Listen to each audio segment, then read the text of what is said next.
আসসালামু আলাইকুম। আজকে আমরা বায়োলজির প্রথম অধ্যায়ের 3 নম্বর ক্লাসটি করব। এর আগে আমরা 2টা ক্লাস করাইছি এবং শেষ ক্লাসের মধ্যে বা সেকেন্ড ক্লাসে আমরা মনেরা রাজ্যের আগ পর্যন্ত পড়ছি। তার পরবর্তীতে এখন আমরা প্রতিষ্ঠা রাজ্যের পর থেকে শুরু করব। এখন আপনি যদি ওই 2টা ক্লাস আগে থেকে করে থাকেন তাহলে এই ক্লাসগুলো একদম ইজি হবে। তাহলে আস্তে আস্তে শুরু করি। বিসমিল্লাহ। দেখেন, প্রতিষ্ঠা রাজ্যকে একটা জীব দিয়ে মনে রাখবেন, সেটার নাম হলো কি শৈবাল। শৈবাল, হ্যাঁ, শৈবাল। প্রতিষ্ঠা রাজ্যের ভিতরে সবই শৈবাল, বেশিরভাগই শৈবাল। শুধু একমাত্র একজন আছে যে খালি প্রতিষ্ঠা রাজ্যের ভিতরে শৈবাল না, সে হলো অ্যামিবা। Amoeba, amoeba.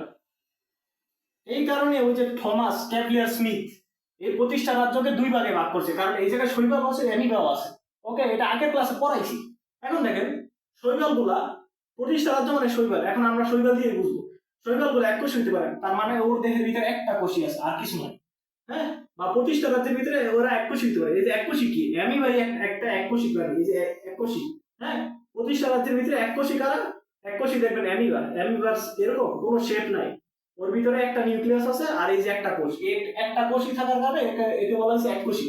বহুকোষী শৈবাল গুলো বহুকোষী হইতে পারে। মনে করেন দেহ দেহ অনেকগুলো কোষ দিয়ে তৈরি, এরকম ছোট ছোট অনেকগুলো কোষ দিয়ে তৈরি, বহুকোষী হইতে পারে। এখন ওরা এককও থাকতে পারে, একলা থাকতে পারে, একজন একলা আছে।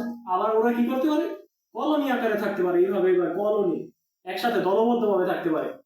ওকে, এখন দেখেন, প্রতিষ্ঠা রাজ্যের ভিতরে নিউক্লিয়াস থাকে সুগঠিত। আমরা জানি মনেরা রাজ্য, প্রথম রাজ্য ব্যতীত বাদ বাকি যতগুলো রাজ্য আছে প্রত্যেকটা রাজ্যে নিউক্লিয়াস কি সুগঠিত। নিউক্লিয়াসটা সুগঠিত মানে কি, ওর ভিতরে এই যে মেমব্রেন থাকবে, ওর ভিতরে এই যে নিউক্লিওলাস থাকবে, ওর ভিতরে এই যে ক্রোমাটিন তন্তু এটাও থাকবে, মানে সবগুলো থাকবে। বুঝতে পারছি?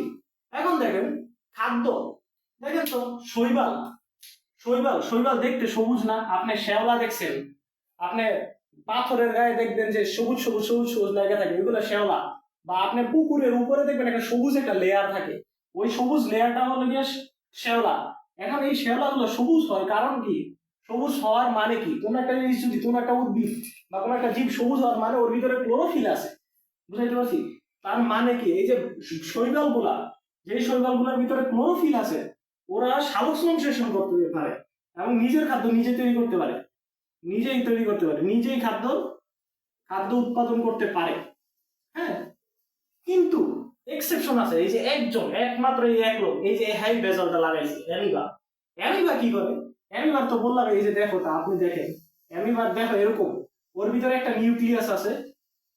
নিউক্লিয়াস থাকার কারণে কি হয়েছে, এটা এককোষী। কি হলো, এটা এককোষী। প্রথম কথা হলো কি, এটা এককোষী। অ্যামিবার কথা এককোষী, এককোষী, কিন্তু এর নিউক্লিয়াসটা সুগঠিত। এই যে এন দিয়ে রাখলাম, এন, নিউক্লিয়াসটা সুগঠিত। সুগঠিত মানে কি, একটু আগে বলাইলাম যে নিউক্লিওলাস, নিউক্লিয়ার মেমব্রেন এবং ক্রোমাটিন তন্তু সবগুলোর ভিতরে উপস্থিত। কিন্তু ওই যে আমরা ব্যাকটেরিয়া দেখছিলাম না, ব্যাকটেরিয়ার ওর ভিতরে কোনো পার্থক্য নাই। ব্যাকটেরিয়া এককোষী, অ্যামিবাও এককোষী। খালি ব্যাকটেরিয়ার নিউক্লিয়াস না, এই যে খালি এর দূরে এই ক্রোমাটিন তন্তুটা আছে, ওর ভিতরে নিউক্লিয়াস সুগঠিত না, কিন্তু ওর ভিতরে নিউক্লিয়াস সুগঠিত। এই কারণে অ্যামিবাকে ব্যাকটেরিয়া থেকে উন্নত ধরা হয়েছে, যার কারণে অ্যামিবাকে প্রতিষ্ঠা রাজ্যে ধরা হয়েছে। কিন্তু দোনোটাই হলো গিয়ে আদিকোষী। বুঝতে পারছি? আদিকোষ, এদের কোষগুলো অতটা উন্নত না। হ্যাঁ, আদিকোষ। এখন দেখেন, এই যে ব্যাকটেরিয়া, এই ব্যাকটেরিয়ার আপনার নিউক্লিয়াস আছে, কিন্তু এর ভিতরে ক্লোরোফিল নাই। বুঝছেন? ক্লোরোফিল অণু নাই, কারণ এটা প্রাণীর মতন আচরণ বা জীবের প্রাণীর মতন আচরণ করতেছে। বুঝছেন?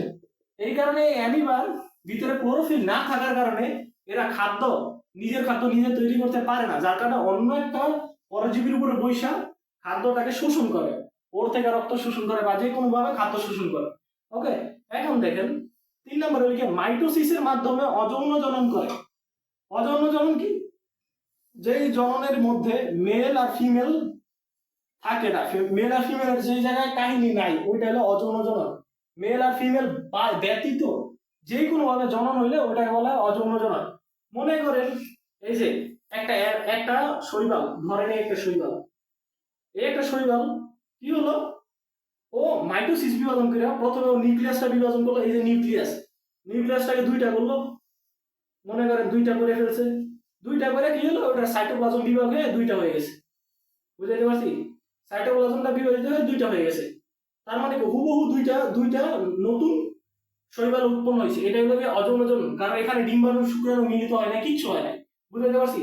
অযৌন জননটা কি? এখন দেখেন সবচেয়ে ইম্পর্টেন্ট টার্ম আপনাদের বইয়ে, কনজুগেশন। কনজুগেশনটা কি? কনজুগেশন হলো গিয়ে দেখেন, কনজুগেশন হলো গিয়ে এমন একটা জনন প্রক্রিয়া যার মাধ্যমে তারা নিজেদের ডিএনএ কে অদল বদল করে। এখন ভাই এটা বুঝি নাই, দেখেন আমি বুঝাই। মনে করেন এটা একটা, মনে করেন শৈবাল, শৈবাল, একটা শৈবাল আছে, যে শৈবালের নাম প্যারামেসিয়াম,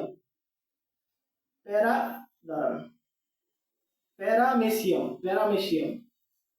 এই প্যারামেসিয়াম শৈবালটার দেহের ভিতরে, এই যে ওর ভিতরে নিউক্লিয়াসটা আছে, হ্যাঁ নিউক্লিয়াস আছে, সমস্যা নেই, ওর ভিতরে নিউক্লিয়াস আছে। এখন নিউক্লিয়াস থাকার পরে ওর ভিতরে অতিরিক্ত একটা ডিএনএ থাকে, এই যে অতিরিক্ত ডিএনএ,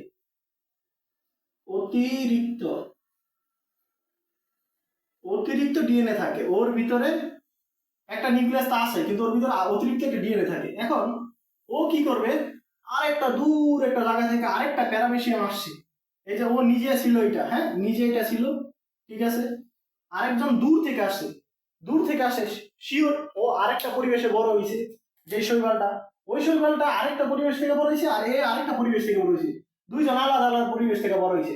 এখন দেখা গেল যে পরিবেশে অনেক খরা চলতেছে বা পরিবেশ দুর্যোগ পরিস্থিতি চলতেছে। দুর্যোগ পরিস্থিতির ভিতরে কি হয়, এই প্যারামেসিয়ামটা, এই যে একটা প্যারামেসিয়াম নতুন একটা প্যারামেসিয়ামরে বলে যে এদিকে আসো, আসার পরে কি করে, এই যে দেখেন প্যারামেসিয়ামের নতুন একটা প্যারামেসিয়ামের ডিএনএ নিউক্লিয়াস বা ডিএনএ আপনি যেটাই বলেন, এবং এটা অতিরিক্ত ডিএনএ, ওরা কি করে দুইজনের সাথে কনজুগেট করে। এই যে কনজুগেট মানে দুইজনের সাথে একসাথে হয়, হওয়ার কারণে কি হয়, দুইজনের মধ্যে একটা নালী সৃষ্টি হয়। এই নালীটাকে বলা হয়, বা নালী বা রাস্তা বা পথ, এই পথটাকে বলা হয় কনজুগেট নালী। কনজুগেট নালী। এখন এই কনজুগেট নালীর মাধ্যমে কি হয় জানেননি, এই যে এই অতিরিক্ত ডিএনএটা এর ভিতরে যায়, এবং এর অতিরিক্ত ডিএনএটা এদিকে যায়। আমরা জানি যে যাওয়ার পরে কি হয় দেখেন, এখন এই যে নতুন উদ্ভিদটা যেটা হয়েছে, নতুন শৈবালটা যেটা হয়েছে, বা নতুন প্রতিষ্ঠা প্রাণী যেটা হয়েছে, এই প্রতিষ্ঠা প্রাণীর ভিতরে কি হয়েছে, এই যে ওর যে নিউক্লিয়াস অতিরিক্ত যে ডিএনএটা ওর কাছে এসে পড়ছে, আর এর অতিরিক্ত ডিএনএটা ওর কাছে এসে পড়ছে। ফলে কি হয়েছে, নতুন একটা উদ্ভিদ সৃষ্টি হয় নাই, নতুন আরেকটা বাচ্চা উৎপন্ন হয় নাই, কিন্তু মেল, মনে করেন এটা মেল একটা ফিমেল, মেল আর ফিমেলও বলা হয় না, পজিটিভ আর নেগেটিভ বলা হয়, তবু ধরলাম আমরা মেল আর ফিমেল, এটা মেল এটা ফিমেল, ওরা কি করছে একসাথে মিলিত হওয়ার কারণে কি হয়েছে, নতুন দুইটা বৈশিষ্ট্যের, এই যে মেলই আছে কিন্তু ওর ভিতরে নতুন একটা নতুন বৈশিষ্ট্য উৎপন্ন হয়েছে, নতুন বৈশিষ্ট্য সৃষ্টি হয়েছে, বৈশিষ্ট্য দেখা গেল যে এটা অনেক বেশি শীতে থাকতে পারে, এটা অনেক বেশি ঠান্ডায় গরমে থাকতে পারে। তো এই শীতে থাকতে পারে, ওর শরীরের জিনগুলা শীতের সাথে মোকাবেলা করার জন্য পারফেক্ট, ও কি করছে ওরটা ওরে দিয়ে দিছে, ও গরমের জন্য পারফেক্ট, গরমের সাথে টিকে থাকার জন্য ও গরমের জিনটা ওরে দিয়ে দিছে। তার মানে কি হলো, এটা আরো বেশি ডেভেলপ হলো, এটা আরো বেশি ডেভেলপ হলো এবং নতুন বৈশিষ্ট্য সৃষ্টি হলো। এখন আপনি নিজেই বলতে পারবেন যে এখানে মেল আর ফিমেলের কাহিনী হয়েছে, তার মানে এই কনজুগেশনটা কি, একটা যৌন জনন। কনজুগেশনটা কি, একটা যৌন জনন। ওকে, এখন দেখেন পরবর্তীতে আপনারা একটা লাইন লেখা আছে, এই লাইনটা আপনাদের বইয়ে ভুল দেওয়া আছে, যে দেখেন এই যে আপনাদের পেজের ভিতরে দেওয়া আছে যে কনজুগেশনের মাধ্যমে, অর্থাৎ জৈবনিকভাবে ভিন্ন কিন্তু গঠনগতভাবে এরূপ দুটি গ্যামেটের মিলনের মাধ্যমে যৌন প্রজনন ঘটে। এখন ওরা বলতেছে যে কনজুগেশনটা এটার সংজ্ঞা, কিন্তু আসলে এটার সংজ্ঞা আলাদা। কনজুগেশন আর এই দুইটা জিনিস এক না, হ্যাঁ একটু পরেই বুঝাইতেছি। তার মানে আপনাদের অর্থটা ভুল। যৌন জনন, কনজুগেশন একটা যৌন জনন, আর পরবর্তীতে যে লাইনটা বলছে এটাও একটা যৌন জনন, বুঝতে পারছি? এখন দেখেন আপনাদের বই এটা ভুল, হ্যাঁ। এখন দেখেন আপনাদের বইয়ের ভিতরে কি লেখা আছে, জৈবনিকভাবে ভিন্ন কিন্তু গঠনগতভাবে একরূপ দুটি গ্যামিটের মিলনের মাধ্যমে যৌন প্রজনন সক্ষম হয়। এখন গ্যামিট কি, এই জিনিসটা আমরা কুইজ 2 তে বলছি। আপনি যদি আমার ইউটিউবে যান, ইউটিউবে গিয়ে কুইজ 2 তে দেখবেন গ্যামিট হলো গিয়ে ডিম্বাণু শুক্রাণু। কি? ডিম্বাণু আর শুক্রাণু। শুক্রাণু। এখন দেখেন ডিম্বাণু আর শুক্রাণু কি বলছে যে জৈবনিক ভাবে ভিন্ন। ডিম্বাণু আর শুক্রাণু দুইটা কি সেম? দুইটা জৈবনিক ভাবে ভিন্ন, দুইটা জিনিস ভিন্ন, দুইজনের কাঠামো ভিন্ন, হ্যাঁ ভিন্ন, কিন্তু গঠনগত ভাবে একরূপ। গঠন মানে কি? গঠন মানে দেখতে, এই যে গঠনগত ভাবে, গঠনগত ভাবে একরূপ মানে দেখতে একরূপ, দেখতে একরূপ। এই দুটি গ্যামিটের মিলনের মাধ্যমে যৌন প্রজনন হয়। দুটি গ্যামিট, দুটি গ্যামিটের মিলন। এখন কথা হলো গিয়ে দেখেন এর কি বলছে, গঠনগত ভাবে একরূপ মানে মনে করেন এই যে একটা শুক্রাণু, হ্যাঁ, আর একটা ডিম্বাণু। ডিম্বাণু সবসময় গোলাকার থাকে, কিন্তু ওরা বলছে গঠনগত ভাবে এক, মানে চেহারার দিক দিয়ে এক। তার মানে ডিম্বাণুটাও এই শুক্রাণু মতো সেম হবে, কোনো কাহিনী নেই। এখন এই যে ডিম্বাণু আর শুক্রাণু, এই যে মেলের আর ফিমেলের ডিম্বাণু আর শুক্রাণু যেহেতু একরকমই দেখতে, এই কারণে এই দুইটা গ্যামেটকে বলা হয় আইসোগ্যামাস। আইসোগ্যামাস, আইসোগ্যামাস গ্যামেট, বুঝতে পারছি? এখন ওরা দুজন মিলিত হয়ে যৌন প্রজনন সম্পন্ন করে। এখন তাহলে এই লাইনটার মানে বুঝছেন যে আইসোগ্যামাস গ্যামেট কোনগুলো? ওরা কি করে জৈবনিক ভাবে ভিন্ন কিন্তু গঠনগত ভাবে একরূপ। জৈবনিক ভাবে ভিন্ন, ডিম্বাণু আর শুক্রাণু দুইটা ভিন্ন জিনিস, কিন্তু গঠনগত ভাবে এক। গঠন মানে কি? চেহারার দিক দিয়ে ওদের দোনোজনে আপনি ভিন্ন করতে পারবেন না, মানে দেখে বুঝতে পারবেন না কোনটা ডিম্বাণু কোনটা শুক্রাণু। এই কারণে এই দুইটা গ্যামেটকে বলা হয়েছে আইসোগ্যামাস গ্যামেট, বুঝছেন? এখন এই গ্যামেট গুলো দুইটা যখন মিলিত হয় তখন একটা একটা নতুন একটা জীব সৃষ্টি হয়, এই কারণে এটা একটা যৌন জনন। এখন দেখেন লাস্টে বলা আছে যে ভ্রূণ, ভ্রূণ সৃষ্টি হয় না। এখন ভ্রূণ সৃষ্টি হবে কেন? দেখেন ভ্রূণ সৃষ্টি হয় কাদের? যা যে জীবগুলোর দেহগুলো অনেক বড়, অনেক কোষী, বহু কোষী প্রাণী। দেখুন শৈবালের ভিতরে, শৈবাল দেখতে এত ছোট, এটার ভিতরে ভ্রূণ হওয়ার সিস্টেম আছে। এখন ভ্রূণ হয় কেন? দেখেন এই যে ডিম্বাণু, ধরেন শুক্রাণু আর ডিম্বাণু, এই যে শুক্রাণু, শুক্রাণু আর ডিম্বাণু, ডিম্বাণু, এই শুক্রাণু আর ডিম্বাণু যখন মিলিত হয় তখন কি হয়? জাইগোট উৎপন্ন হয়। Zygote, zygote. এই জাইগোটটা পরবর্তীতে পরবর্তীতে ভ্রূণে পরিণত হয়, বুঝছেন?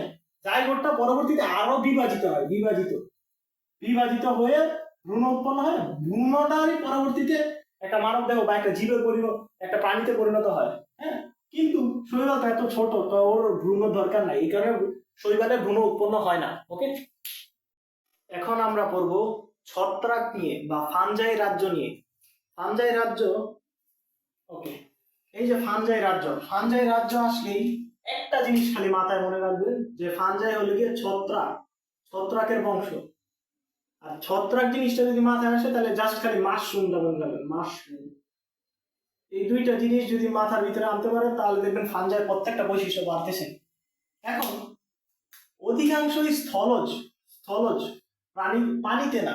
শৈবাল পানিতে থাকতো, কিন্তু মাশরুম কি হলো? স্থলে থাকতেছে। কারণ কি?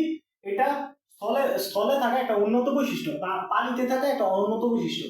এখন অনেকগুলো মৃতজীবী এবং পরজীবী, মৃতজীবী আর পরজীবীর ভিতরে পার্থক্য কি? মৃতজীবী কি? মনে করেন একটা গাছ, মনে করেন এই যে একটা গাছ এরকম ভাবে শুইয়া, মানে মারা গেছে, হ্যাঁ, গাছটা মারা গেছে। এই গাছ মারা যাওয়ার পরে কাঠের উপরে শৈবাল গুলা বসে, শৈবাল গুলা উৎপন্ন হয়, সরি ছত্রাক গুলা উৎপন্ন হয় বা মাশরুম উৎপন্ন হয়। আপনি একটু যদি ভালো করে খেয়াল করেন ব্যাঙের ছাতা কোন জায়গায় উৎপন্ন হয়? অনেক বছর ধরে গাছ কাটা ফেলছেন, গাছ কাটার পরে কি হয়েছে? ওই গাছটা মারা গেছে, মারা যাওয়ার পরে গাছের উপরে ছত্রাক বা ব্যাঙের ছাতা উৎপন্ন হয়েছে। তার মানে কি? ওরা মৃতজীবী। কিন্তু পরজীবী কারা? পরজীবীকে মানে কি? পর মানে কি? অন্য, অন্য একটা জীবের উপরে বসছে। এখন পরজীবী দেখবেন যে আমাদের শরীরে দাঁত হয়, বা আমরা অন্য ভাষায় বলি দাউদ। এই দাঁত হয় কারণে, দাঁত হয় এই ছত্রাকের কারণে। এই পরজীবীটা, এই পরজীবী হলো গিয়ে দাঁতের রোগ। দাঁত, দাঁত, দাঁত হলো গিয়ে একটা রোগ। দেখবেন হাতের ভিতরে চুলকায়, একটা দাগ হয়ে যায়, ওই দাঁত রোগের, দাঁত রোগের ছত্রাক, দাঁত রোগের ছত্রাক হলো গিয়ে একটা পরজীবী। ওকে, এখন দেখেন এদের দেহ এককোষী অথবা মাইসেলিয়াম দিয়ে গঠিত। এই যে দেখেন মাইসেলিয়াম জিনিসটা কি? আমি বলছি যে ফানজাই আসলে ছত্রাক মনে রাখবেন, ছত্রাক আসলে মাশরুম মনে রাখবেন।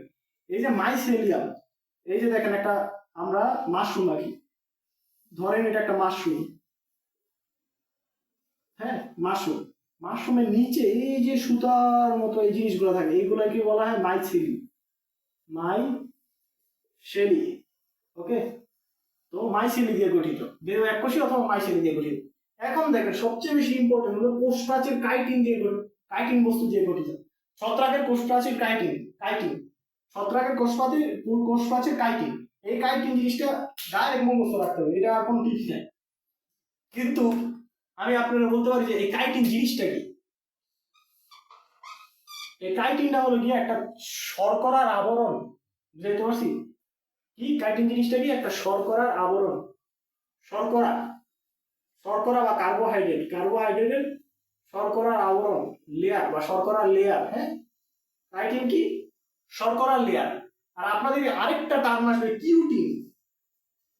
কিউটিন, কিউটিন কি? কিউটিন হলো গিয়া লিপিড, লিপিড, লিপিড বা চর্বি, লিপিড বা চর্বি। কিউটিন কি? চর্বির লেয়ার, লেয়ার। হ্যাঁ, লেয়ার, লেয়ার মানে কি? আবরণ। তো এই কিউটিন জিনিসটা আমি মনে রাখতাম যে কিউ লিপ দিয়ে, কিউ লিপ, কিউ লিপ তার মানে কি? কিউটিন লিপিড, কিন্তু কাইটিন, এই যে কাইটিন হলো যে শর্করা। ওকে, এটার দরকার নেই।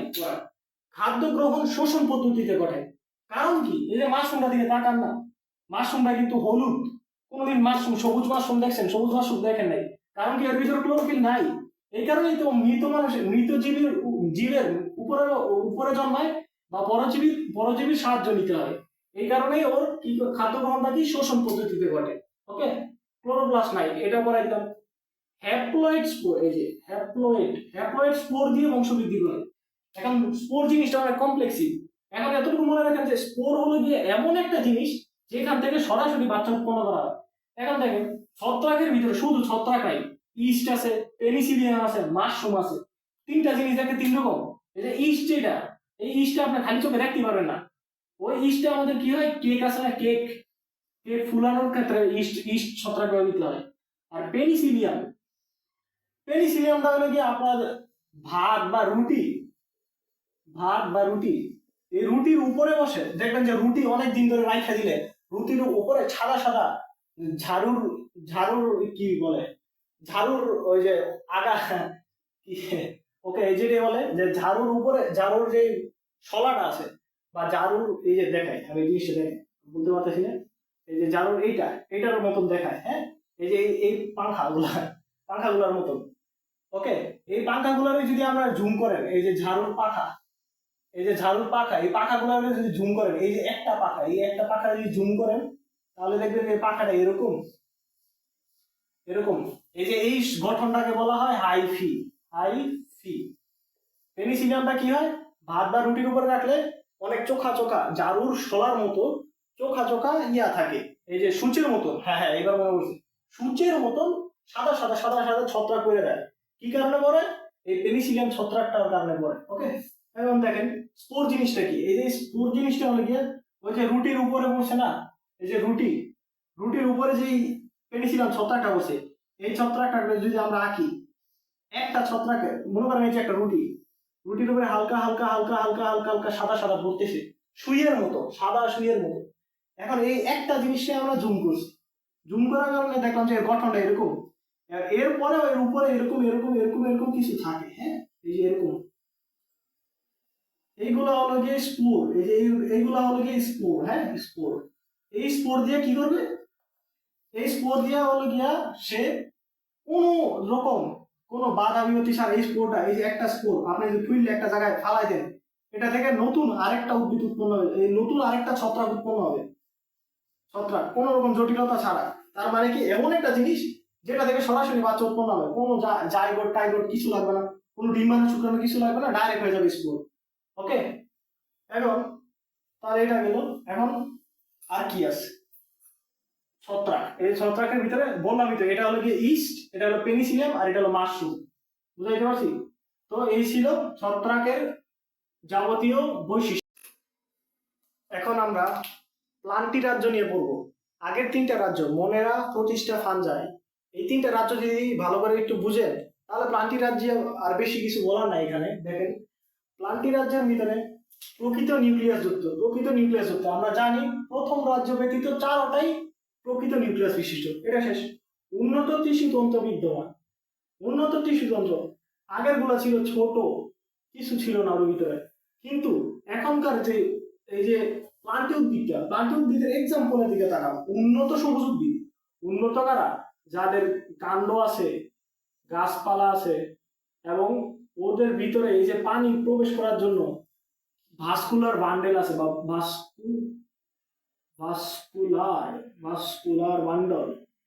ভাস্কুলার বান্ডল বা পরিবহন টিস্যু আছে। পরিবহন টিস্যু যারা পানিগুলো পরিবহন করে, পরিবহন টিস্যু আছে। এই কারণে এইগুলা উন্নত সবুজ উদ্ভিদ, এবং এই পরিবহন টিস্যু গুচ্ছগুলোরই বলা হয় জটিল টিস্যু তন্ত্র আর জটিল টিস্যু গুচ্ছ। এই কারণে বলা হয়েছে উন্নত টিস্যু তন্ত্র বিদ্যমান। উন্নত কেন? কারণ শৈবালের ভিতরে এতটুকু, ছত্রাকের ভিতরে নাই। কিন্তু পরবর্তীতে ব্রায়োফাইটা, টেরিডোফাইটার ভিতরে কি হয়, এই যে টেরিডোফাইটা, নগ্নবীজি, আবৃতবীজি, এইসব বড় বড় গাছ, এই গাছের ভিতরে এক জায়গা থেকে আরেক জায়গায় পানি পৌঁছানোর জন্য আমাদের একটা পাইপ লাগে। এই কারণে এই পরিবহন টিস্যু থাকে। এই পরিবহন টিস্যুগুলো উন্নত, এই কারণে বলা হয়েছে উন্নত টিস্যু তন্ত্র বিদ্যমান। এদের যৌন জনন অ্যানাইসোগেমাস। এই যে দেখেন, একটু আগেই বললাম যে আইসোগেমাস, মনে আছে কিনা প্রতিষ্ঠার ভিতরে? এই যে দেখেন, আইসো যোগ গেমাস, GAMOUS। আইসো মানে কি? একই। আর গেমাস মানে কি? গেমেট। গেমেট মানে কি? আমরা পড়ছি যে ডিম্বাণু আর শুক্রাণু। হ্যাঁ, এখন দেখেন একই গেমেট মানে কি? এই যে দেখেন, যদি ডিম্বাণুটা এরকম হয়, কথার কথা, তাহলে শুক্রাণুটা এরকমই হবে। মানে আপনি দেখা বুঝতেই পারবেন না যে কোনটা ডিম্বাণু কোনটা শুক্রাণু, দুটোটাই সেম সাইজের। এটাকে বলা হয় আইসোগেমাস পদ্ধতি। আইসোগেমাস পদ্ধতিতে ওরা কি করে? যৌন জনন করে। এই কারণে এই আইসোগেমাস পদ্ধতিটা অনুন্নত বিধায় এটা প্রতিষ্ঠা রাজ্যের ভিতরে ছিল। কিন্তু উন্নতর ভিতরে কি হয়? অ্যানাইসোগেমাস। খালি কি হয়? আইসোগেমাসের আগেই এন যুক্ত হয়েছে, এন আইসোগেমাস, GAMOUS, এন আইসোগেমাস। এন মানে কি? দেখেন, এই এন মানে বায়োলজির ভাষায়, যে কোনো ভাষায় এন মানে হলো গিয়ে না। আইসো মানে কি? একই। আর গেমাস মানে কি? গ্যামেট। তার মানে কি? তাদের গ্যামেট এক না। দেখবেন এই যে ডিম্বাণু থাকে গোল, আর এদের শুক্রাণু থাকে এরকম। এই যে শুক্রাণু থাকে এরকম, তাহলে দুইটা কি সেম হইলো? দুইটা সেম হইলো না। দুইটা সেম না হওয়ার কারণে এই কারণে এই কারণে এদের যৌন জনন যদি দুইটা একসাথে মিলিত হয়ে জাইগোট উৎপন্ন হয়, এই যৌন জনন বলা হয় অ্যানাইসোগেমাস। মানে কি? তাদের একই গ্যামেট না, একই সাইজের গ্যামেট না, দুইটা আলাদা আলাদা সাইজের, ডিফারেন্সিয়েট করা যায়। বুঝতে পারছি? তো এটা ছিল অ্যানাইসোগেমাস। তো এটা গেল। অ্যানাইসোগেমাস একটা উন্নত বৈশিষ্ট্য, এবং তার পরবর্তীতে প্রাণীদেরও অ্যানাইসোগেমাস, মানে যাদের খালি প্রতিষ্ঠা বাদে যত উন্নত দিকে যাবে প্রত্যেকের অ্যানাইসোগেমাস থাকে। এখন দেখেন, এদের আর্কিগোনিয়াম বা উন্নত জীবাঙ্গ বিদ্যমান।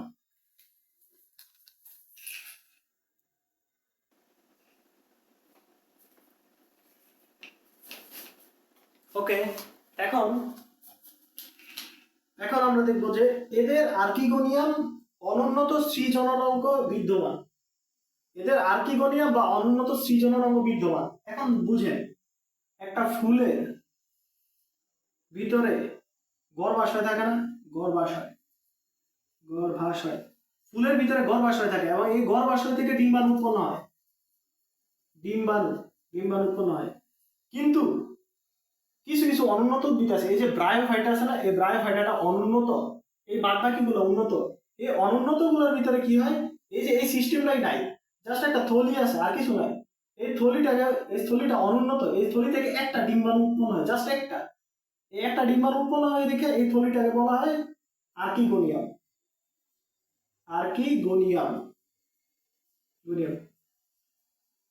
দুইটাই স্ত্রী জননাঙ্গ, এটাও স্ত্রী জননাঙ্গ, এটাও স্ত্রী জননাঙ্গ, দুইটাই স্ত্রী জননাঙ্গ। কিন্তু এটা হলো কি? অনুন্নত। এটা কি?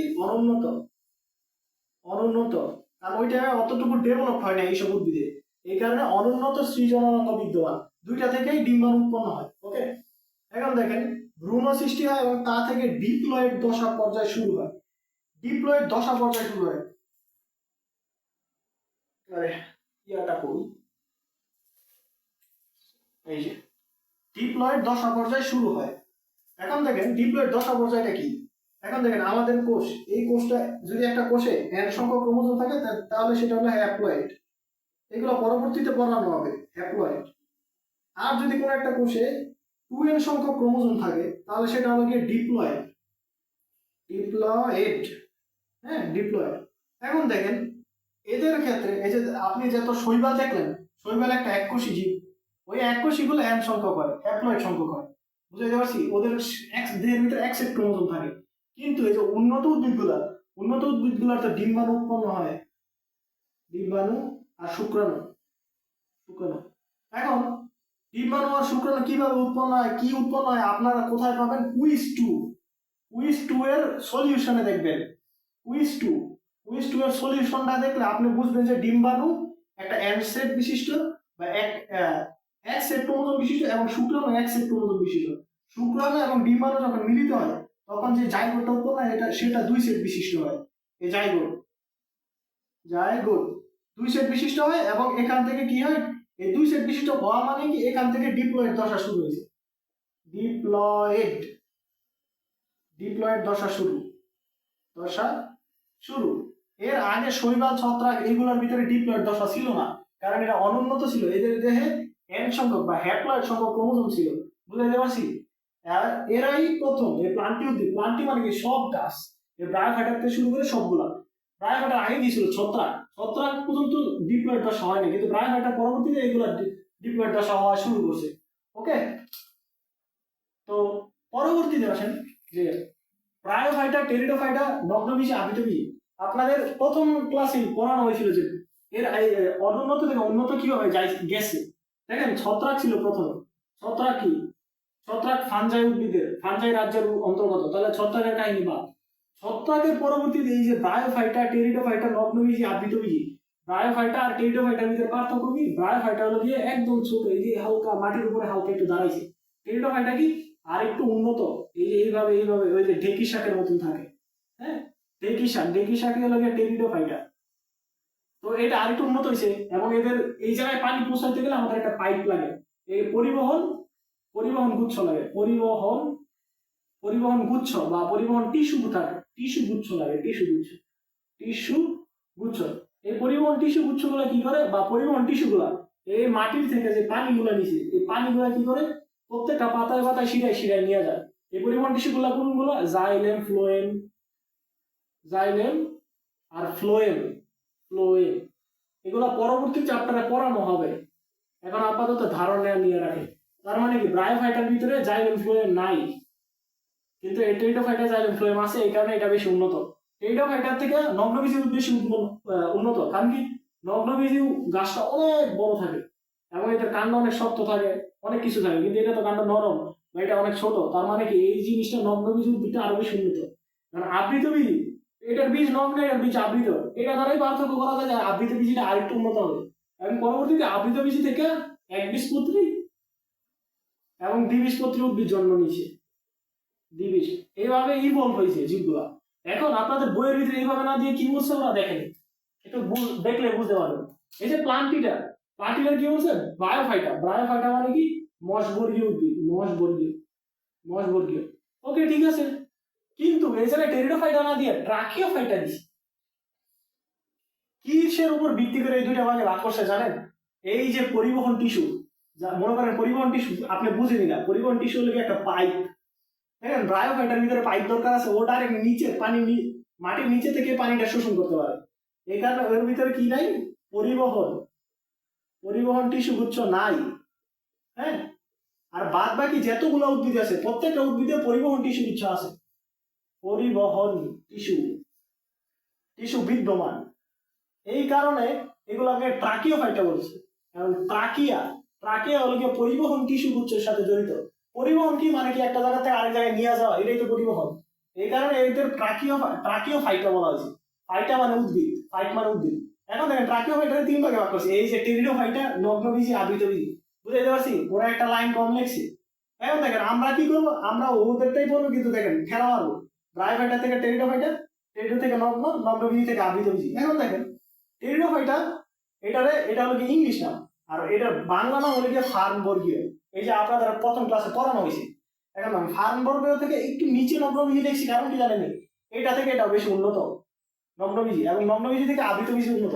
এইভাবে আপনাদের প্লান্টিক জগৎটা সমৃদ্ধ হয়েছে বা ইভলভ হয়েছে, ছোট থেকে আস্তে আস্তে উন্নত বৈশিষ্ট্য আসছে, এবং পরবর্তীতে আবৃতবীজি থেকে একবীজপত্রী এবং দ্বিবীজপত্রী উৎপন্ন হয়েছে। ওকে,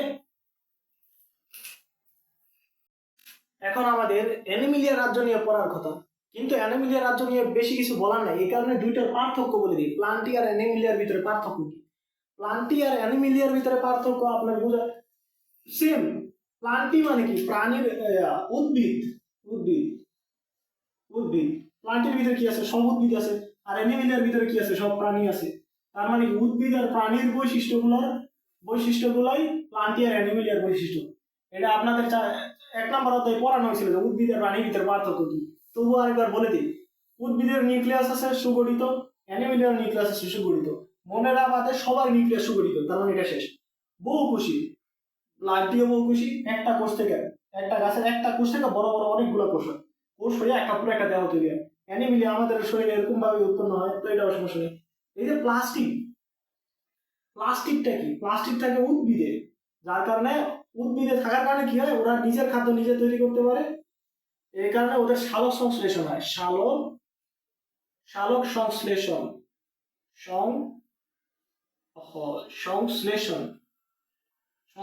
হয়। হ্যাঁ, কিন্তু এটা তো প্লাস্টিক নাই। এই যে উদ্ভিদ আর পানির ভিতরে একটাই পার্থক্য, এদের প্লাস্টিক নাই, এদের সালোক সংশ্লেষণ হয় না, নিজের খাদ্য নিজে তৈরি করতে পারে না। এই কারণে অন্যের উপর নির্ভরশীল থাকতে পারে। অন্যের উপর নির্ভর করতে হয়। হ্যাঁ, এখন দেখেন হেটারোট্রফিক। এই হেটারোট্রফিক মানেই হলো গিয়া, এই যে দেখেন হেটারো মানে কি? হেটারো মানে সব বলতে বোঝায় ভিন্ন, আর ট্রফিক বলতে বোঝায় যে ভোজী বা পরভোজী। হ্যাঁ, এই হেটারোট্রফিক পুরোটা মানে কি? পরভোজী। নিজের খাদ্য নিজে তৈরি করতে পারে না, অন্য মানুষের খাদ্য তৈরি করতে হয়। এই কারণে এটা হেটারোট্রফিক। আর হেটারোট্রফিক এ না ও নিজেরটা নিজেই তৈরি করতে পারে, এই স্বভোজী। ওকে, জটিল টিস্যু তন্ত্র। দেখেন জটিল টিস্যু তন্ত্র দুইজনের বিদ্যমান, কিন্তু একটু সমস্যা আছে।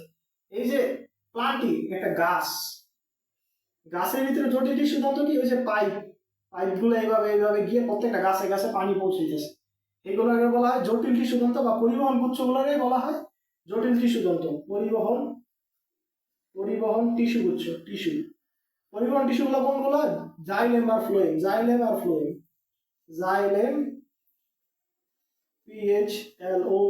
ফ্লোয়েম। হ্যাঁ, জাইলেম আর ফ্লোয়েম। এখন অ্যানিমিলিয়ার ভিতরে মানুষও পড়ে, মানুষেরও জটিল টিস্যু তন্ত্র বিদ্যমান। কিভাবে জটিল টিস্যু তন্ত্র? আপনি আমার হাতের দিকে তাকান, হাতের আমার পেশিগুলা এক ধরনের পেশি টিস্যু দেওয়া তৈরি, এবং আমার হাতের হাড়গুলা এক যোজক কলা, একই টিস্যুর নামে কি হলো? হাড়ে গিয়ে হলো গিয়ে যোজক কলা। এবং আমাদের রক্ত একটা টিস্যু, কিন্তু ওইটার নাম হলো গিয়ে তরল যোজক কলা। আমাদের ব্রেনের ভিতরে নিউরন ও টিস্যু, কিন্তু ওর নাম নিউরন, স্নায়ু কোষ। বুঝতে পারছি? একই জিনিস বারবার অনেক জায়গায় অনেক কমপ্লেক্সিভ ভাবে দেওয়া, এই কারণে এগুলো বলা হয় জটিল টিস্যু তন্ত্র। এখন এদের এক্সাম্পল গুলো কি?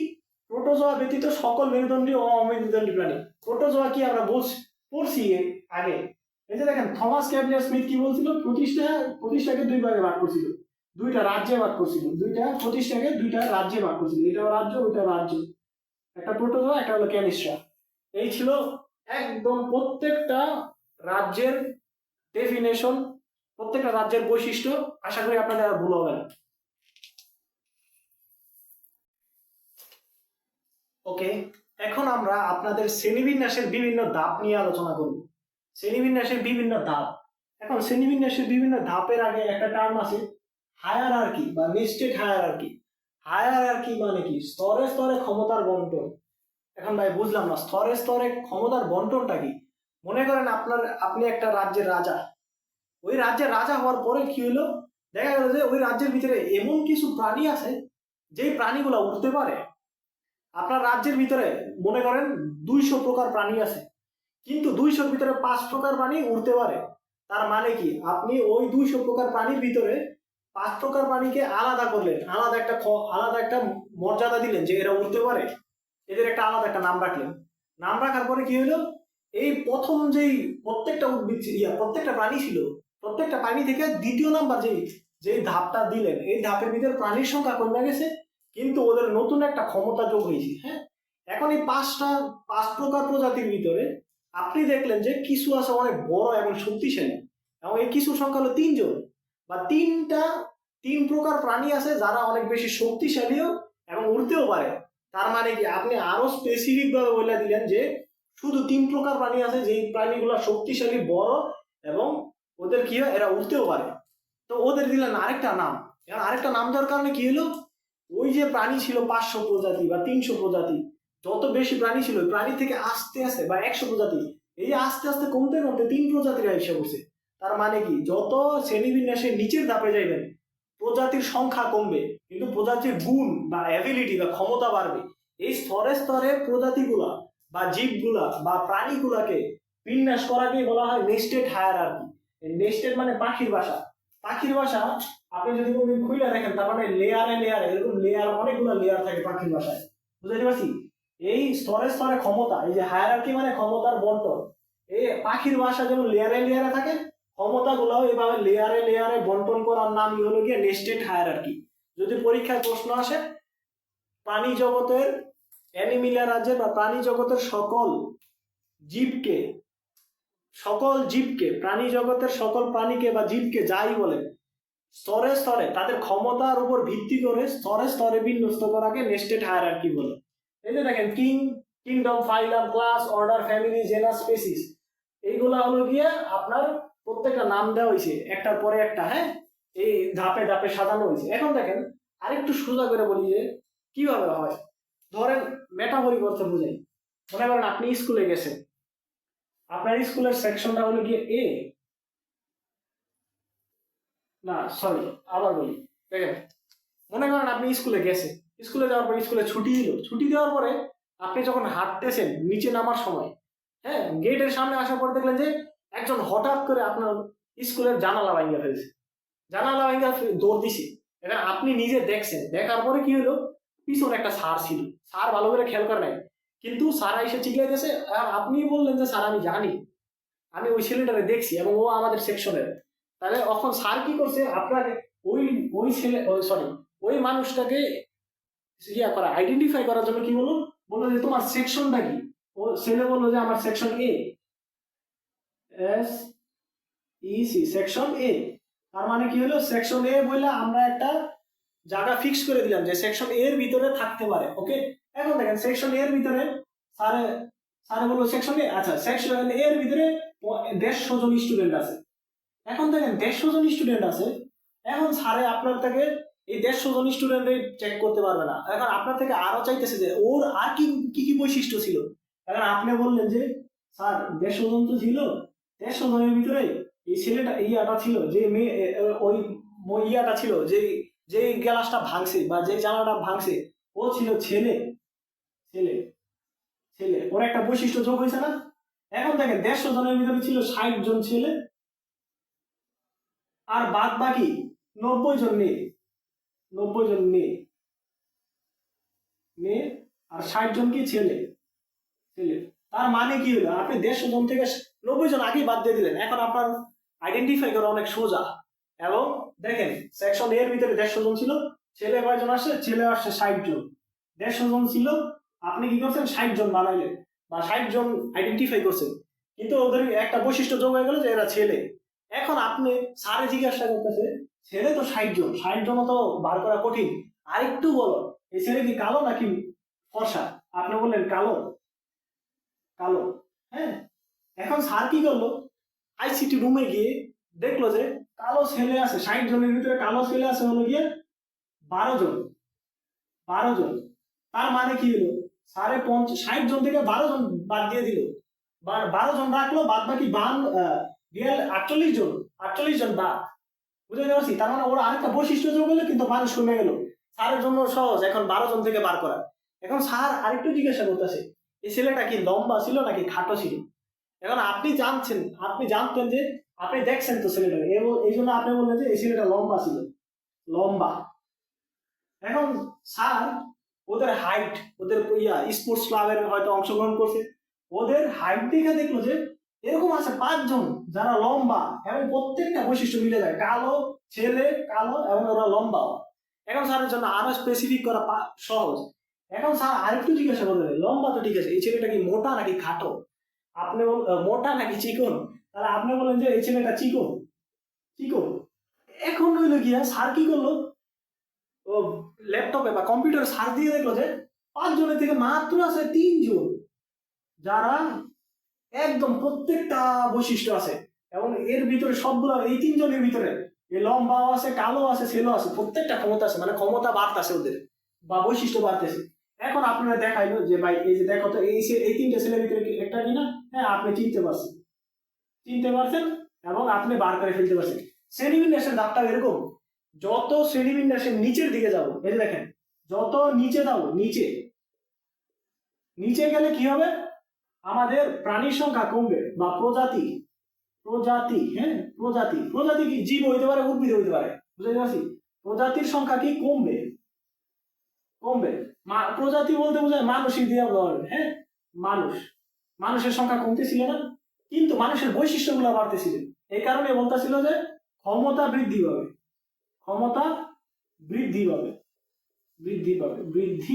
পাবে। হ্যাঁ, এইভাবেই শ্রেণীবিন্যাস করা হয়েছে। দেখেন এইভাবেই শ্রেণীবিন্যাস করা হয়েছে, রাজ্য, পর্ব, শ্রেণী, বর্গ, গোত্র, গণ, প্রজাতি। এখন কেরালা সিনিয়াস এই কয়টা ধাপ, 3 3 6 7টা ধাপে ভাগ করছে। 7টা ধাপ 7টা ধাপে ভাগ করছে। এখন 7টা ধাপ মুখস্থ করবো কিভাবে? 7টা ধাপ মুখস্থ করার টিপস হলে গিয়ে দেখেন, একটা টিপস লেগে king Philips comes over for good soup soup, মানে কিং ফিলিপস ওইখানে গেছিল ভালো স্যুপের আশায় বা নুডলসের আশায়। এখন দেখেন এই যে কিং থেকে কিংডম, ফিতে ফাইলাম, কামসে ক্লাস, ওভার অর্ডার, ফর থেকে ফ্যামিলি, গুড থেকে জেনাস, সুপ থেকে স্পেসিস। এখন এগুলোর বাংলা তো জানি না, বাংলা লেখা মানুষ কি করে আলাদা একটা টিপস মনে রাখেন না, দরকার নেই। কিংডম মানে কি রাজ্য, আপনি জানেন, আর আপনারা হারা জীবনই করছেন গণ আর প্রজাতি, এটার নাম গণ আর এটার নাম প্রজাতি, স্পেসিস মানে প্রজাতি। এগুলো নিয়ে আপনাদের কোনোদিন মারামারি লাগবে না। এখন দেখেন ফাইলামের পিতে পর্ব, বুঝতে পারছি? এখন ক্লাস মানে কি শ্রেণী। এখন এই দুটোর ভিতরে সমস্যা। এই যে দেখেন মাঝে মাঝে দেখেন না, তুমি কোন গোত্রের ছেলে বা কোন গোত্রের, এই যে গোত্র মানে ফ্যামিলি, বুঝতে পারছি? গোত্র। আর লাস্টে থাকে অর্ডার মানে কি বর্গ। ওকে, অর্ডার মানে বর্গ, ফ্যামিলি মানে গোত্র। এখন দেখেন এটা হলো গিয়ে রাজ্য, এটা হলো গিয়ে পর্ব, এটা হলো শ্রেণী, এটা হলো গিয়ে কি বর্গ, গোত্র, গণ, প্রজাতি। এবার আপনাদের সিরিয়ালটা মনে থাকবে, ওকে? এবং সিরিয়ালের এই যে আপনাদের মানুষের সিরিয়ালটা দেওয়া আছে, শ্রেণীবিন্যাসটা দেওয়া আছে, ওইটা আমরা দেখাবো। এখন আপাতত বুঝাইলাম যে এগুলা কিভাবে আসে বা এগুলার কাজটা কি। এই রাজ্যের ভিতরে অনেক মানুষ থাকতে পারে, কিন্তু পর্বের ভিতরে আরো কম মানুষ থাকবে বা কম প্রাণী থাকবে। এর পরবর্তীতে আরো কম থাকবে। একটা টাইমে এরকম আসবে যে একটা প্রাণী আছে, আপনি ওই একটা প্রাণীকে খুঁজে পেয়েছেন, বুঝছেন? এই বিশাল প্রাণী জগৎ বা উদ্ভিদ জগতের খোঁজার জন্য উদ্ভিদের কিন্তু এইভাবে নাম আছে, বুঝাইতে পারছি? দুইটার ক্ষেত্রে অ্যাপ্লিকেবল। কিন্তু আমাদের বইয়ের ভিতরে প্রাণীরটা দেওয়া আছে বা মানুষেরটা দেওয়া আছে, তাহলে আমরা মানুষেরটাই বলবো। তো এইভাবে একটা স্তরে বিন্যাস করা হয়। এই বিন্যাসকে বলা হয় নেস্টেড হায়ারার্কি। পরবর্তীতে আমরা এই কিংডমের মধ্যে মানুষের শ্রেণীবিন্যাসটা দেখব। এখন আমরা মানুষের শ্রেণীবিন্যাস দেখব। মানুষের শ্রেণীবিন্যাসটা কিভাবে 13 লাখ, আমরা পড়ছি যে 13 লাখ প্রাণী আছে। 13 লাখ প্রাণী থেকে একমাত্র একটা মানুষ নামক প্রাণীটাকে কিভাবে স্পেসিফাই করা হয়েছে, এটা একটা গল্পের মাধ্যমে বলি। ধরেন যে এক অন্য গ্রহের এলিয়েন আমাদের দেশে, আমাদের পৃথিবীতে আইসা মানুষের উপরে গবেষণা করবে।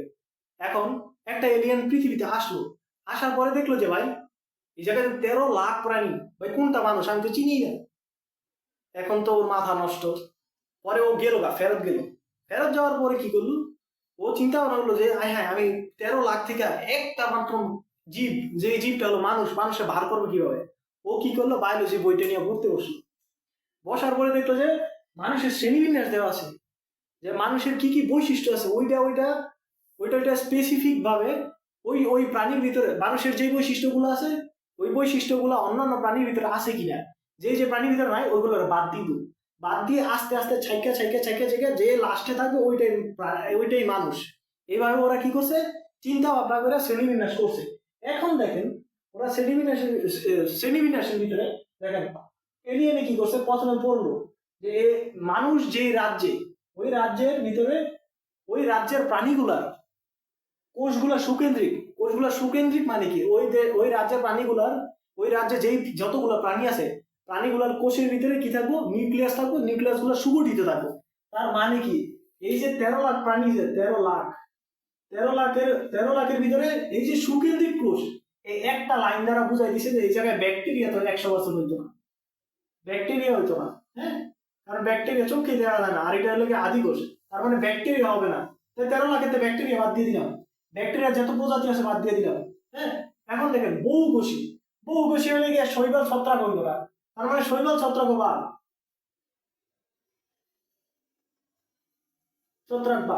এখন দেখেন এই যে এত কিছু কাহিনীর আগে এই যে লেখা দিছে যে মানুষের রাজ্য হলে গিয়ে অ্যানিমিয়া দিয়ে। হ্যাঁ, তাইলে আপনার এটি চিন্তা ভাবনা করার দরকার নেই, ওই প্রথম 5টা রাজ্য বাদ। হ্যাঁ, 5টা রাজ্য বাদ হওয়ার পরে অ্যানিমিলিয়া রাজ্যের ভিতরে তো 13 লাখ নাই। 13 লাখের ভিতরে মনে করেন অ্যানিমিলিয়া রাজ্যের ভিতরে আছে মানুষ, মনে করেন প্রাণী আছে হলে গিয়ে 1200, সাপ, ব্যাং, কেঁচো যা আছে সব। এখন এই জায়গায় ওরা স্পেসিফিক বলে দিতেছে যে অ্যানিমিলিয়া রাজ্যের ভিতরে সুকেন্দ্রিক কোষ আছে, বহুকোষী, পরভোজী এবং জটিল টিস্যু তন্ত্র বিদ্যমান। এটা তো সবারই আছে। ও এই জায়গার ভিতরে বুঝলো না যে কার কথা বলছি, কিন্তু এতটুকু বুঝলো যে অ্যানিমিলিয়া রাজ্য, তার মানে ওই বাদ বাকি 4টা রাজ্য নাই। মনেরা প্রতিষ্ঠা খান যে এই 4টা রাজ্যের ভিতরে মানুষ নাই। ওকে, এখন তো এটা গেল, এটা বাদ, তাহলে এটার চিন্তা ভাবনা শেষ, কিংডম শেষ, রাজ্যের ভিতরে কিছু পাইল না। এখন পর্বে আসলো, পর্ব দেখলো যে মানুষের পর্ব লিখে কর্ণাটা। আরে ভাই, কর্ণাটা কি, জীবনের কোনো এক পর্যায়ে নটকট থাকে। নটকট জিনিসটা কি, নটকট জিনিসটা হলো গিয়ে আপনার পরবর্তীতে বলানো হবে, এই নটকটটাই আপনার পরবর্তীতে মেরুদণ্ড পরিণত হয়। মেরুদণ্ড, হ্যাঁ মেরুদণ্ড, কিছু কিছু প্রাণীর মেরুদণ্ড হয়, কিছু কিছু প্রাণীর নটকটটা মেরুদণ্ড হয় না, কিন্তু ওরাও নটকট বা কর্ণাটা পর্বের প্রাণী। তার মানে কি, কিছু কিছু প্রাণী আছে যাদের মেরুদণ্ড হয়, কিছু কিছু আছে প্রাণীর যাদের মেরুদণ্ড থাকে না। এখন তাহলে এটা দ্বারা আপনি বুঝতেছেন যে মেরুদণ্ড বা কিছু একটা হবে। ধরেন কুমির হইতে পারে, কুমিরের মেরুদণ্ড আছে। গরু হইতে পারে, ঠিক আছে। আপনি মানুষ হইতে পারে, এটাও ঠিক আছে। বানর হইতে পারে, এটাও ঠিক আছে। আর কুত্তাও হইতে পারে, ঠিক আছে। এখন কি করলে 1200 জন যে ছিল, 1200টা প্রাণীর ভিতরে ও স্পেসিফিক করে ফেলেছে যে এই কয়টা থাকতে পারে। হ্যাঁ, তার মানে কি করলো, 1200 জনের তো শুধু 5 জনের সিলেক্ট করলো, যে 5 জনের এক পর্যায়ে নটকট আছে, আরো প্রাণী আছে, কিন্তু আপনার বোঝানোর সুবিধা দেয়। এখন এই জায়গা থেকে ওকে সে বুঝে না, এলিয়েন জানে না। এখন কি করলো, পরেরটা এসে দেখলো যে ভাই এই যে ক্লাসটা হলো কি মামালিয়া ক্লাস। মামালিয়া কি, বাচ্চাকে বুকের দুধ খাওয়ায়। এখন দেখেন কুমির কি জীবনে বুকের দুধ খাওয়ায় না, তার মানে কুমিরও বাদ দিয়ে দিলাম। কিন্তু গরু বুকের দুধ খাওয়ায়, মানুষ বুকের দুধ খাওয়ায়, বানরও খাওয়ায়, কুত্তাও খাওয়ায়। তার মানে কি, দেখেন ছাড়তে কি হলো, ক্লাসের ভিতরে আমরা কয়জন পাইলাম, 4 জন। কেটে গরু, বানর, মানুষ, কুত্তা। হ্যাঁ, এখন দেখেন এই 4 জনের তো স্পেসিফিক কত চাইছে যে কি ভাই, আসলে কি অর্ডার দেখলে যে অর্ডার হলো কি আমাদের প্রাইমেট কি আঁকড়ে ধরার উপযোগী হাত। এখন দেখেন আঁকড়ে ধরার উপযোগী হাত, দেখেন তো কুত্তার কি হাত আছে আঁকড়ে ধরে থাকতে পারবো, তাহলে কুত্তা বাদ। আচ্ছা এবার দেখেন গরুর কি হাত আছে, গরুর 4টা পা, গরু কিন্তু হাত নাই, তার মানে গরুটাও বাদ। তার মানে মাত্র থাকে 2টা। এই প্রাইমেটে আসার পরে যতগুলো বৈশিষ্ট্য দেখলো, এই 13 লাখ 1200 আসলো, 1200-র ভিতরে দেখলো যে এই কাটতে মানুষগুলোরে বাছাই করতে বা প্রাণীগুলোরে বাছাই করতে মাত্র 2 জন টিকলো। 2 জন কে, মানুষ আর বানরের গোষ্ঠী, যত আছে বানর শিম্পাঞ্জি যা আছে, হ্যাঁ। এখন এই দুটোর ভিতরে কে, এই যে ফ্যামিলি গেল, ফ্যামিলি দেওয়ার পরে দেখলো যে শিম্পাঞ্জি গরিলা এর সাথে সদৃশ, আর মানুষও শিম্পাঞ্জি গরিলার সাথে সদৃশ, বানর সদৃশ। এখন কথা হইলো মানুষের আগে বলা হতো যে বানর থেকে ইভলভ হয়ে হয়েছে, তাহলে এটা থেকেও আমরা বুঝতে পারতেছি না মানুষ নাকি বানর। এরপরে পরবর্তীতে চেক করলো যে এদের ইয়াটা কি, গোত্রর পরে কি হলো গণটা কি, এই যে গণ যেটা সময় গণর বৈশিষ্ট্য কি, দেহের, এই গণ মানে হোমো, হোমো দিয়ে কি বোঝায়, যে সকল প্রাণীদের দেহের অনুপাতে মস্তিষ্ক বড়। ভাই আমাদের শরীরটা দেখেন, আমাদের শরীরটা ছোট কিন্তু আমাদের মাথাটা বড়, হ্যাঁ। দেহের অনুপাতে আমাদের মাথাটা বড়, মানুষেরও দেহের অনুপাতে মাথাটা বড়, বানরের দেহের অনুপাতে মাথাটা ছোট, কিন্তু শিম্পাঞ্জি দেখবেন যে মাথাটা আবার একটু বড়। তো বানর কাটা গেল, বানরের কিছু স্পেসিফিক জাত আছে বা স্পেসিস আছে যেগুলো মানুষের মতনই, মানে মাথাটা একটু বড়, তাহলে এটা দিয়েও আমরা পুরোপুরি শিওর না যেটা মানুষ হইল। তারপরে কি হয়েছে, স্পেসিস আপনি বর্ণনা করেন, স্পেসিসে গিয়ে দেখলেন যে হোমোস্যাপিয়েন্স লেখা। এই হোমোস্যাপিয়েন্স এর মানে কি, চওড়া ও খাড়া কপাল। এই যে দেখতেছেন মানুষের চওড়া ও খাড়া কপাল থাকে। তারপর খুলির হাড়, হোমোগণের মানে কি, এই যে এই গণের ভিতরে যা ছিল বান্দর টান্দর, এইগুলোর প্রজাতির তুলনায় অনেক পাতলা। ওই বানরের হাড়, কপালের হাড় অনেক শক্ত, মানুষের কপালের হাড় শক্ত হয়। এবং সর্বশ্রেষ্ঠ জিনিস, এই জন্য আমাদের বলা হয় আশরাফুল মাখলুকাত, বুদ্ধিভিত্তিক ভাবে উন্নত।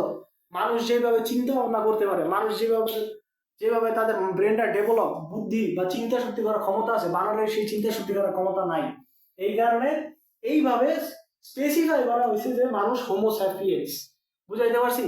এত কাহিনী কইরা একটা জীবরে কতগুলা মানুষের মাঝখানে একটা মাত্র জিনিসকে কতগুলা প্রাণীর মাঝখানে একটা মাত্র প্রাণীকে বের করলো, দেখছেন?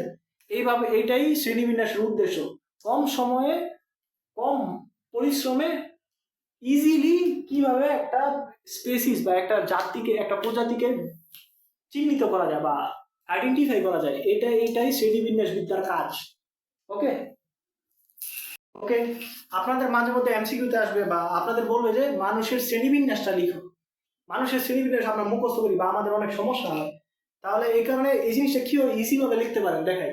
এখন দেখেন শ্রেণীবিন্যাস লেখার ডাবল, এই যে আপনি তির্যক ভাবে লিখবেন, এই যে এই লেভেলে, হ্যাঁ। আপনি কোনোভাবে কোনোদিন এইভাবে সোজা লিখতে যাবেন না, সোজা লিখলে নাম্বার দিবে না, এইটাই নিয়ম। এখন দেখেন আমরা জানি যে মানুষের বৈজ্ঞানিক নাম কি, হোমো স্যাপিয়েন্স,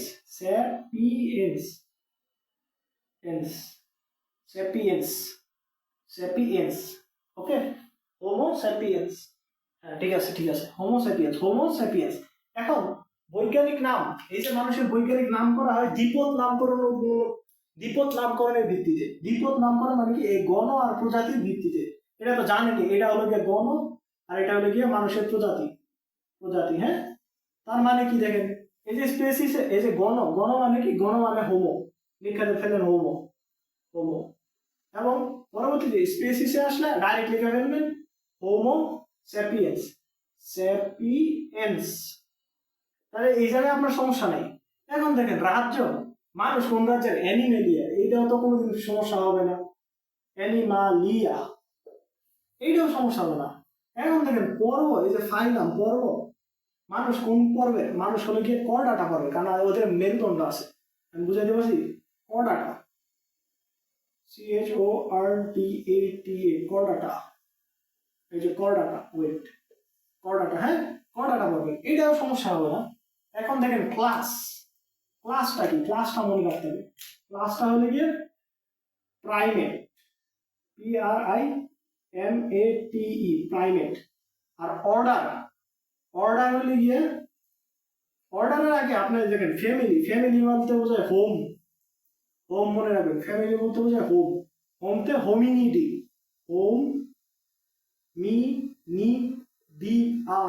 হোমিনিডিআই। ওকে, তাহলে আমরা কই গেলাম, এখান দেখেন ক্লাসে, আমাদের ক্লাসে হলে গিয়া মামালিয়া, সরি একটু ভুল লিখছি, ক্লাস হলে গিয়া মাম্মালিয়া। আর অর্ডার হলে গিয়ে আপনার প্রাইমেট। এখন ভাই আপনি তো ভুলে গেছেন, তাহলে আমরা লিখবো কিভাবে, দেখেন লিখার মুখস্থ কিভাবে করতে হবে। এইখানে কোনোদিন ভুল যাবে না, এই দুইটা কোনদিন ভুল যাবে না, এই তিনটেই তো ভুল যাবে। এখন এটা মনে রাখবেন কিভাবে, ফ্যামিলি মানে হোম, ফ্যামিলি মানে হোম। যদি এমসিকিউ আসে হোম দেখলেই ডাইরেক্ট টিক দিয়ে দিবেন, আর কিছু লাগবে না। কিন্তু যদি লিখতে বলে তাহলে আপনার এই বানানটা একটু দেখতে হবে। হ্যাঁ, এখন দেখেন ক্লাস, মাম্মা, মাম্মা মানে কি, মা, মারাই প্রত্যেকদিন ক্লাসে পাঠায় যে যাও পরীক্ষা দাও হেন তেন করো, তার মানে কি ক্লাস যেটা যে জায়গায় দেখবেন সেখানে মাম্মা লিয়া। ওকে, এখন অর্ডার, এই যে প্রাইম, প্রাইম অর্ডার, এই প্রাইম থেকে অর্ডার মনে রাখবেন। ওকে, এইভাবে লিখবেন খাতার ভিতরে, আর কিছু লাগবে না। এখন আমরা দ্বিপদ নামকরণ নিয়ে পড়ব। দ্বিপদ নামকরণটা কি? গণ ও প্রজাতির এই দুটি পদের সমন্বয়ে জীবের বৈজ্ঞানিক নামকরণকে দ্বিপদ নামকরণ বলে। একটু আগে আমি পড়াইছি যে গণ কি প্রজাতি কি। গণ মানে কি জেনাস, জেনাস, আর প্রজাতি মানে কি স্পেসিফিক, স্পেসিস, SPECIS, স্পেসিস। এই যে দেখেন হোমো, হোমের এটা গণ আর এটা হলো প্রজাতি, হোমো স্যাপিয়েন্স। এই দুইটার সমন্বয়ে যে নামকরণ করা হয় তাকে বলা হয় দ্বিপদ নামকরণ। এই যে দেখেন এটা গোল আলু, গোল আলু, গোল আলুর, গোল আলু কি গণ, গণ কি সোলানাম টিউবেরুসাম, টিউবেরুসাম বা টিউবেরুসাম যেটা বলেন, এটা প্রজাতি। এটা মুখস্থ রাখেন, এটা হলো কি আপনার এমসিকিউতে দিয়ে দিতে পারেন। এখন দেখেন দ্বিপদ নামকরণটা কোশ্চেন নিয়ে ক্যালকুলাস নিয়ে আছে, এটা তো পারবেন। কিছু সুনির্দিষ্ট নিয়ম নীতি মেনে বৈজ্ঞানিক নামকরণ করা হয়, মানলাম, কিন্তু এই যে এই জায়গায় একটু ভুল দেওয়া আছে। উদ্ভিদের নামকরণ করা হয় ইন্টারন্যাশনাল, এই যে code of botanical nomenclature ICBA, এবং প্রাণীর নামকরণ করা হয় international code of zoological nomenclature কর্তৃক নিয়ম অনুসারে হতে হবে। এখন এই জিনিসটা আসলে কি জানেন, এই যে international code of botanical nomenclature, এই যে দেখেন প্রকৃতপক্ষে এই কোড পুস্তিকা আকারে লিখিত একটি দলিল, এই কোডটা পুস্তিকা আকারে লিখিত একটা দলিল। এই কোডটা মানে কি জানেন, নিয়ম নীতি, নিয়ম নীতি। এখন একটা জিনিস সবসময় মনে রাখবেন, দুনিয়ার কোনো নিয়মের কোনো শর্ট ফর্ম নাই।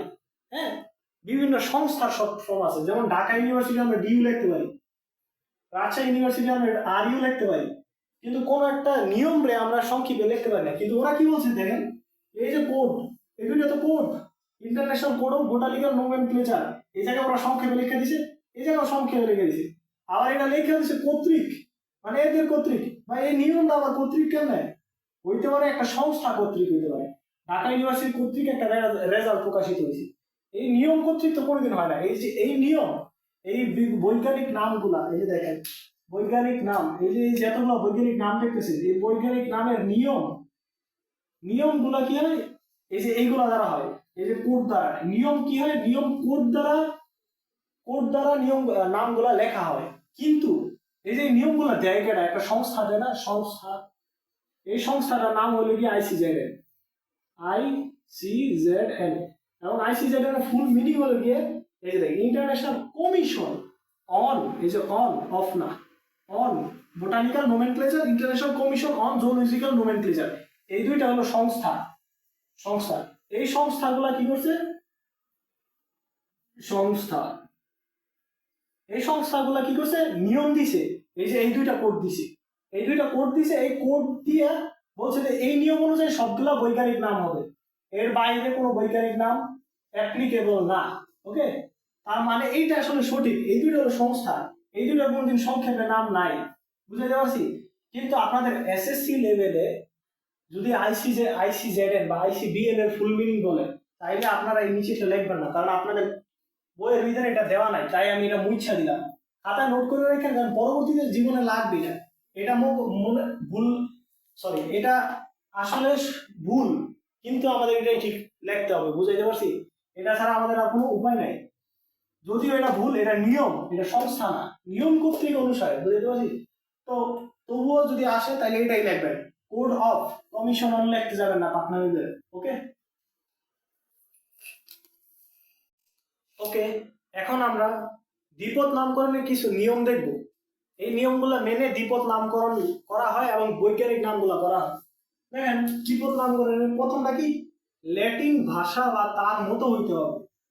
ভাই একটু তাকান, রুই মাছ লেবিও রোহিতা, জীবনে কোনো ইংলিশ শব্দে লেবিও রোহিতা পাইছেন? এটা একটা ল্যাটিন নাম। আবার দেখেন পিএস অলিয়াম চিপা, ভাই চিপা মানে কোনো ইংলিশ ওয়ার্ড পাইছেন? ভাই ইংলিশ ওয়ার্ড তো পাই নাই। সিংহ, প্যান্থারা, লিও, লায়ন পাইছি, লিও করতে। ভাই এইগুলো হলো গিয়ে বৈজ্ঞানিক নাম, কিন্তু ল্যাটিন ভাষার মতো বা ল্যাটিন ভাষা, বুঝতে পারছি, ল্যাটিন ভাষা। হ্যাঁ, এই কারণে এগুলো কিন্তু ইংলিশ না, এগুলো হলো ল্যাটিন ভাষা। ওকে, তার মানে ল্যাটিন ভাষা বা তার মতো হইতে হবে বৈজ্ঞানিক নাম। গণ আর প্রজাতি থাকতে হবে। এই যে দেখেন Homo sapiens, sapiens, Homo sapiens, এটা গণ, এটা প্রজাতি, গণ আর প্রজাতি থাকতে হবে, এটা ঠিক আছে। ইউনিক না, মনে করেন মানুষের, মানুষের কি এর নাম, বৈজ্ঞানিক নাম হলো হোমো স্যাপিয়েন্স। এখন যদি বান্দরেরও যদি বৈজ্ঞানিক নাম যদি হোমো স্যাপিয়েন্স দেন তাইলে হবে না, কারণ একটা নাম একটার জন্য অ্যাপ্লিকেবল, দ্বিতীয় কারোর জন্য অ্যাপ্লিকেবল না। আপনি যদি মনে করেন একটা প্রাণী পাইলেন, যে প্রাণীর নাম একটা রাখলেন, এই প্রাণীর নাম এমন এমন একটা নাম রাখতে হবে যে নামটা আগে রাখা হয়নি। ওকে, তাহলে এটাও শেষ। এখন দেখেন প্রথম অক্ষর বড় হাতের হবে, প্রথম অক্ষর। এই যে দেখেন হোমো স্যাপিয়েন্স, এইটা বড় হাতের, বাদ বাকি সব ছোট। এটা একটু ভালো করে খেয়াল রাখেন, প্রথম অক্ষর বড় হাতের। মুদ্রণের সময় ইটালিক, মুদ্রণের সময় মানে কি? এই যে মুদ্রণ বলতে কি বুঝাইছে? মুদ্রণ বলতে বুঝাইছে ছাপা, ছাপা।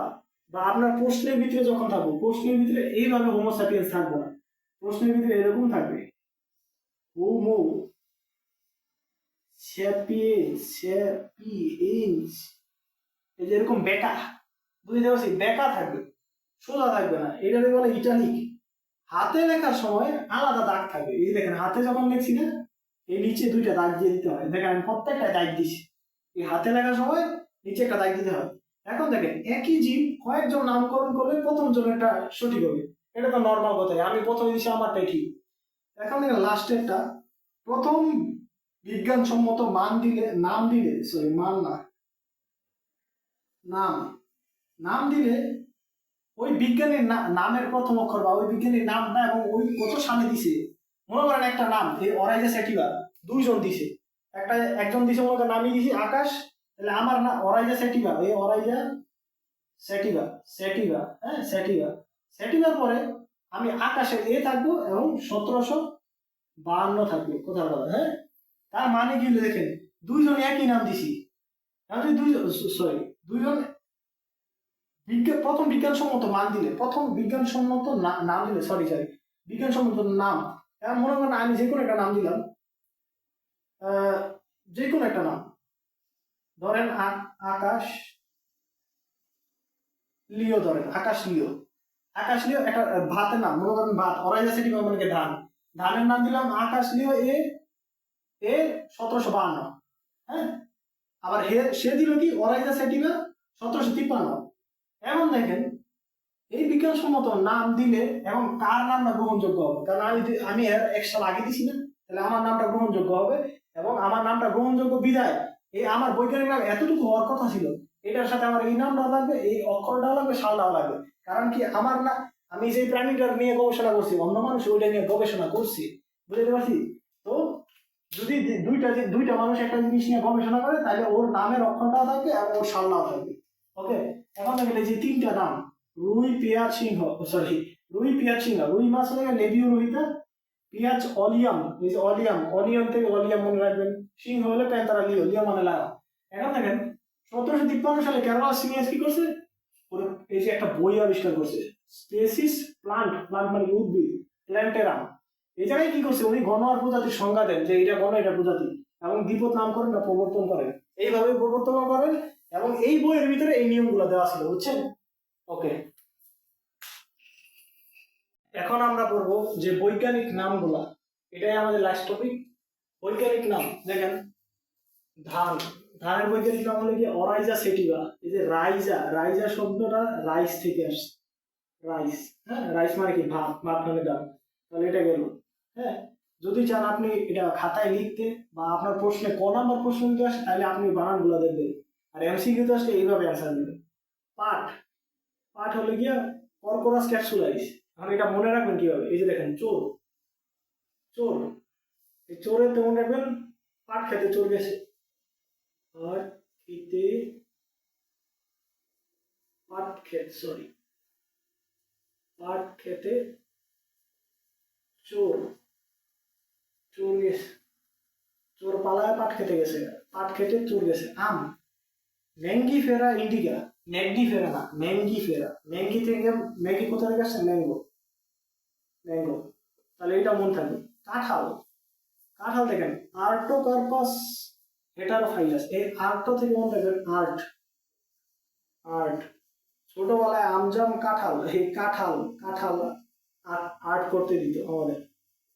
ওকে, শাপলা, শাপলা হলো নিমফাইয়া নৌচালি, এই যে নিমফা, এই নিমফাইয়া বা নিমফা, এটা হলো কি জলের দেবীর নাম, গ্রিক, গ্রিক জলের দেবী, জলের দেবী, গ্রিক জলের দেবী, গ্রিক জলের দেবী দেখতে যেমন সুন্দর, শাপলা ফুলটাও জলের ভিতরে তত সুন্দর দেখা যায়, এই কারণে শাপলার নাম হলো কি নিমফাইয়া। জবার নাম হিবিস্কাস রোজা সাইনেন্সিস, এটা জানেনি। এখন দেখেন এই যে কলেরার জীবাণু, কলেরা রোগ না কিন্তু, কলেরার জীবাণু হলো গিয়া ভিব্রিও কলেরা, নামই আছে তাই এটা বুঝতে হবে। ম্যালেরিয়া প্লাজমোডিয়াম ভিভেক্স, বুঝছেন, ম্যালেরিয়া, সরি ম্যালেরিয়া হলো গিয়া প্লাজমোডিয়াম ভিভেক্স। এখন দেখেন এই ম্যালেরিয়ারে প্লাজমোডিয়াম ভিভেক্স কেন বলে, এই প্লাজমোডিয়াম শব্দ আছে প্লাজমা, প্লাজমা থেকে, প্লাজমা ল, এটা প্লাজমা থেকে, প্লাজমা এমন একটা জিনিস যেটা নিজের নিজের শেপ চেঞ্জ করতে পারে, নিজের শেপ চেঞ্জ চেঞ্জ করতে পারে।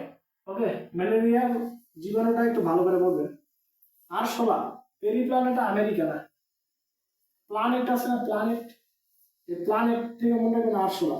কেন, পৃথিবীর শুরু থেকে শেষ পর্যন্ত একটা একটা প্রাণী যে এখন পর্যন্ত এক্সিস্ট করতেছে কোনো বিবর্তন ছাড়া, যত দুর্যোগ আসুক যেটা আসুক আর সময় টিকে আছে, এই কারণে এগুলো বলা হয় পেরিপ্ল্যানেট আমেরিকা। মৌমাছি এপিস ইন্ডিকা, এটা মনে থাকবে। ইলিশ টেনুলোসা ইলিশা, এটাও ঠিক আছে। কোনো ব্যাগ ডাটা ফাইনাস, ডাটা ফ্রাইনাস মেলানোস্টিকটাস, ওকে, বুফো মেলানোস্টিকটাস। দোয়েল, দোয়েল দেখেন কপসিকাস সোলারিস, এই যে কপ, কপতে মনে রাখবেন ক্রোপস, ক্রোপস মানে কি শস্য, শস্য কে খায়, দোয়েল পাখি খায়, দোয়েল, দোয়েল, তাহলে এটাও গেল, দোয়েল মনে থাকবে। টাইগার প্যান্থারা টাইগ্রিস, আর আপনার সিংহ হইলে প্যান্থারা লিও। ওকে, এই ছিল পুরা চ্যাপ্টারের লাস্ট টপিক। ওকে, আল্লাহ হাফেজ। বাপরে।